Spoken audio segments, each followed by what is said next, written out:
ਘਰ ਵਿੱਚ ਟੁੱਟਿਆ ਕੱਚ ਨਹੀਂ ਚੰਗਾ, ਕਰੇ ਫਸਾਦ ਉਹ ਸੱਚ ਨਹੀਂ ਚੰਗਾ।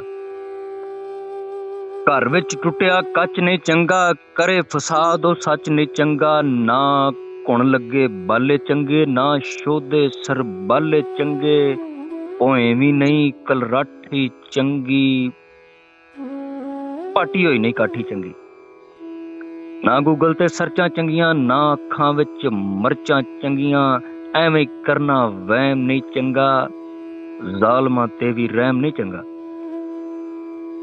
ਬਹੁਤੇ ਕਾਰੋਬਾਰ ਨਹੀਂ ਚੰਗੇ, ਲਮਕੇ ਹੋਏ ਉਧਾਰ ਨਹੀਂ ਚੰਗੇ। ਨਾ ਹੀ ਚੁਗਲੀ ਕਰਨੀ ਚੰਗੀ, ਨਾ ਬੇਇੱਜ਼ਤੀ ਜਰਨੀ ਚੰਗੀ। ਨਾ ਨਾਜਾਇਜ਼ੀ ਜੰਗਾਂ ਚੰਗੀਆਂ, ਨਾ ਫਿਰ ਫਸੀਆਂ ਟੰਗਾਂ ਚੰਗੀਆਂ। ਸੋਚਾਂ ਵਿੱਚ ਨਫਾਕ ਨਹੀਂ ਚੰਗਾ, ਬਸ ਇੱਕ ਲਫ਼ਜ਼ ਤਲਾਕ ਨਹੀਂ ਚੰਗਾ। ਰੱਬ ਦੇ ਨਾਲ ਸ਼ਰੀਕ ਨਹੀਂ ਚੰਗੇ, ਬਹੁਤੇ ਹਰਫ ਬਰੀਕ ਨਹੀਂ ਚੰਗੇ।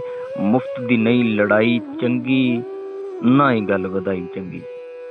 ਮਾਪਿਆਂ ਨਾਲ ਨਹੀਂ ਚੋਰੀਆਂ ਚੰਗੀਆਂ।